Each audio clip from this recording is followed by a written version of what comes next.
दोस्तों, ये कहानी एक ऐसे घर की है जहाँ पर एक सास अपनी 3 बहुओं के साथ रहती थी। उसे अपनी तीनों बहुओं से बहुत ही उम्मीदें थी।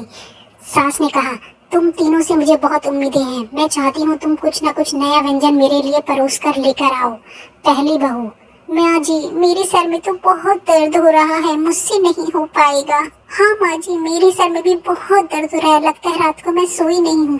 तुम तीनों के पास बहाने बहुत हैं काम से बचने के लिए। हाँ माँ जी, मेरा सर भी बहुत दुख रहा है, पता नहीं क्या हो गया है अचानक से। भागो भागो, ये बुढ़िया हम तीनों से काम कराने के चक्कर में है।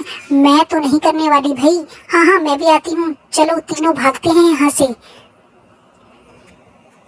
हे भगवान, ये कैसी बहुएं भगवान तूने मुझे दे दी है। इन तीनों को तो मुझे सबक सिखाना ही पड़ेगा। माँ जी, मैं तो चली छोटी वाली, मैं जा रही हूँ।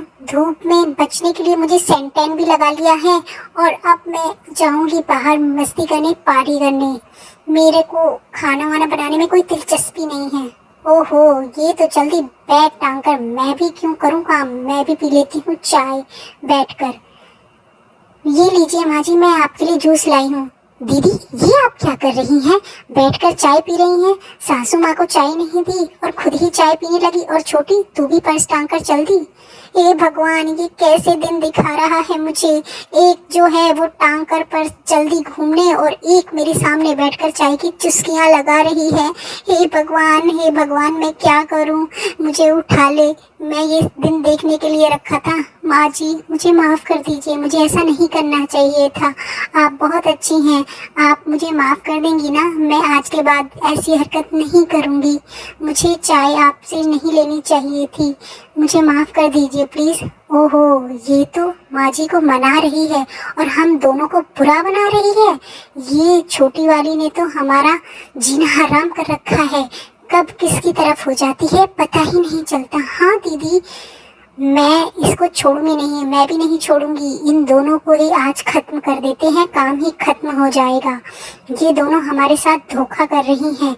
चलो दीदी ने सबक सिखाते हैं, चलो।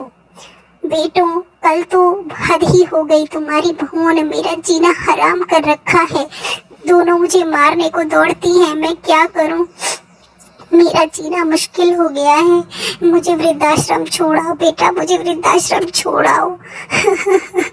नहीं माँ, ऐसा क्यों कह रही हो? मैं अभी कुछ करता हूँ, रुको, मैं इसके माइक्रोफोन लगाता हूँ। मैं भी इन दोनों को लेके जाएंगे, ये हमारे घर के लायक है ही नहीं। आ जाओ। इतने में एक गांव का आदमी एक तांत्रिक बाबा को लेकर आता है माँ जी से मिलवाने के लिए।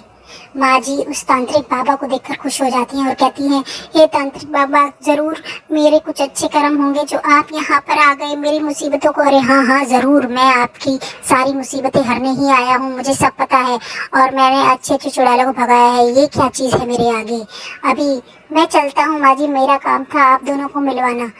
वाह, ये दोनों तो मेरे ही लग रहे हैं खाने के शिकार। बड़े मोटे ताजे हैं, आज मैं इन्हें नहीं छोड़ूंगी। अरे तुम कौन हो? मेरे घर में कैसे घुसी?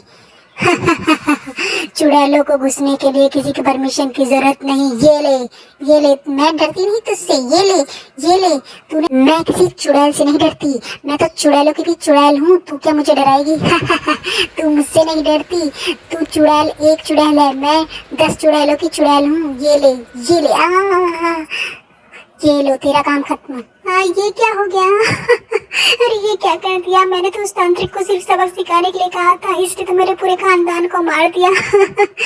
दोस्तों, आप लोग कभी भी ऐसा कदम ना उठाएं जिससे आपके परिवार पर कोई परेशानी आ जाए। इसलिए आपको अपने आपसी मामले आपस में ही सुलझा लेने चाहिए।